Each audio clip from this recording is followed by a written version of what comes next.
পরীক্ষার জন্য যথেষ্ট হেল্পফুল হবে বলে আশা করছি। প্রথম থেকে শেষ পর্যন্ত ভিডিওটি মনোযোগ সহকারে দেখো এবং চ্যানেলে নতুন হয়ে থাকলে অবশ্যই চ্যানেলটিকে সাবস্ক্রাইব করে অল নোটিফিকেশন অন করে রাখো সবার আগে লেটেস্ট জব আপডেট এবং তার প্রিপারেশন সংক্রান্ত ক্লাসগুলিকে সবার আগে পেয়ে যাওয়ার জন্য।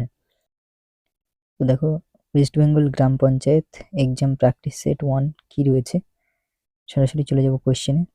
কি বলা হচ্ছে, দশম জলপ্রপাত ভারতের কোন রাজ্যে অবস্থিত? এক্ষেত্রে সঠিক উত্তর হয়ে যাবে ঝাড়খণ্ড রাজ্যে। দশম জলপ্রপাত রয়েছে ঝাড়খণ্ড রাজ্যে। 2 নম্বর কোশ্চেন, কোন দেশের সার্ড নামক জলাভূমি দেখা যায়? সঠিক উত্তর সাউথ সুদান বা দক্ষিণ সুদানে সার্ড নামক জলাভূমি দেখা যায়। দক্ষিণ সুদানে সার্ড নামক জলাভূমি দেখা যায়। 3 নম্বর কোশ্চেন কি বলছে, বিশ্ব হেপাটাইটিস দিবস কবে পালন করা হয়? তো এক্ষেত্রে সঠিক উত্তর হয়ে যাবে 28শে জুলাই। 28শে জুলাই বিশ্ব হেপাটাইটিস দিবস পালন করা হয়।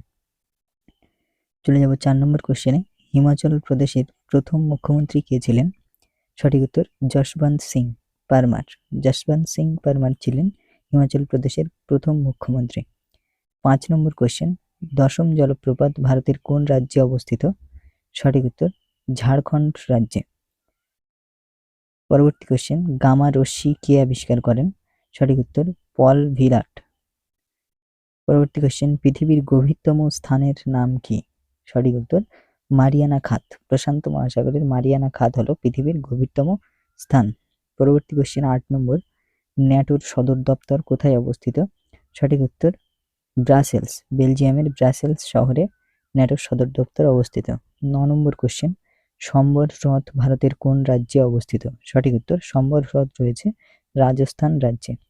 10 নম্বর কোশ্চেন, লাল গ্রহ বলা হয় কোন গ্রহকে? সঠিক উত্তর মঙ্গল গ্রহকে। 11 নম্বর কোশ্চেন, পৃথিবীর যমজ গ্রহ বলা হয় কোন গ্রহকে? সঠিক উত্তর শুক্র গ্রহকে। পরবর্তী কোশ্চেন, সূর্যের নিকটতম গ্রহের নাম কি? সঠিক উত্তর বুধ। পরবর্তী কোশ্চেন, SAARC বা সার্ক এর সদর দপ্তর কোথায় অবস্থিত? সঠিক উত্তর নেপালের কাঠমান্ডুতে। চলে যাব 14 নম্বর কোশ্চেনে, ভারতের পরমাণু শক্তির জনক কাকে বলা হয়? সঠিক উত্তর হোমি জাহাঙ্গীর ভাবা। হোমি জাহাঙ্গীর ভাবাকে বলা হয় ভারতের পরমাণু শক্তির জনক। 15 নম্বর কোশ্চেন কি বলছে, কে 1905 সালে ঢাকা অনুশীলন সমিতি স্থাপন করেছিলেন? সঠিক উত্তর পুলিন বিহারী দাস। 16 নম্বর কোশ্চেন, প্যারামেসিয়ামের গমন অঙ্গের নাম কি? সঠিক উত্তর সিলিয়া। প্যারামেসিয়ামের গমন অঙ্গ হলো সিলিয়া। পরবর্তী কোশ্চেন, বৃহৎ সংহিতা গ্রন্থের রচয়িতা কে? সঠিক উত্তর বরাহ মিহির। পরবর্তী কোশ্চেন, পরশুরাম কার ছদ্মনাম? সঠিক উত্তর রাজশেখর বসুর ছদ্মনাম পরশুরাম।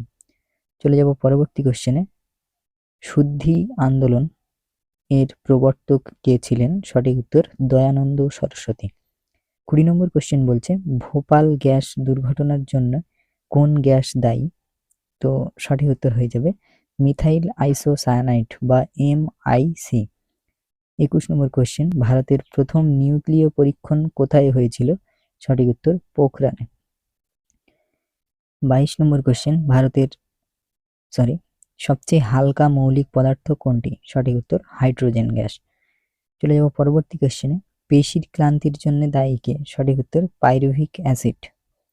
24 নম্বর কোশ্চেন, কোন ভিটামিনের অভাবে স্কারভি রোগ হয়? সঠিক উত্তর ভিটামিন সি এর অভাবে। 25 নম্বর কোশ্চেন, ঈশ্বর বর্তমান চেয়ারম্যান কে? সঠিক উত্তর এস সোমনাথ। ইসরোর বর্তমান চেয়ারম্যান কে? সঠিক উত্তর এস সোমনাথ। 26 নম্বর কোশ্চেন, মিশন চন্দ্রযান 3 কোন সংস্থা লঞ্চ করেছে? সঠিক উত্তর ইসরো, ভারতীয় মহাকাশ গবেষণা সংস্থা। পরবর্তী কোশ্চেন, কোন দেশের ছাদ নামক জলাভূমি দেখা যায়? সঠিক উত্তর দক্ষিণ সুদানে। পরবর্তী কোশ্চেন, বিশ্ব হেপাটাইটিস দিবস কবে পালন করা হয়? সঠিক উত্তর 28শে জুলাই। 29 নম্বর কোশ্চেন, দেশের প্রথম মুখ্যমন্ত্রী কে ছিলেন? সঠিক উত্তর যশবন্ত সিং পারমার। তো তোমাদের সামনে পঞ্চায়েত পরীক্ষার যে গুরুত্বপূর্ণ কোশ্চেনগুলি ছিল একে একে আলোচনা করে দিলাম। তো একে একে তোমরা প্র্যাকটিস সেটগুলি ফলো করতে থাকো। আমরা প্রথম প্র্যাকটিস সেটের কোশ্চেনগুলি এই পর্বে তুলে ধরেছি। পরবর্তী পর্বে আমরা দ্বিতীয় প্র্যাকটিস সেটের বেশ কিছু কোশ্চেন তুলে ধরবো এবং প্রত্যেকটা প্র্যাকটিস সেটে 30টি করে কোশ্চেন রয়েছে। আশা করি তোমাদের যথেষ্ট হেল্পফুল হবে যারা পঞ্চায়েত পরীক্ষার জন্য প্রিপারেশন করছো। অবশ্যই ভিডিওগুলি মনোযোগ সহকারে দেখবে এবং চ্যানেলে নতুন হয়ে থাকলে অবশ্যই চ্যানেলটিকে সাবস্ক্রাইব করে অল নোটিফিকেশন অন করে রাখবে সবার আগে লেটেস্ট জব আপডেট এবং তার প্রিপারেশন সংক্রান্ত ক্লাসগুলি পেয়ে যাওয়ার জন্য। Best of luck, thank you.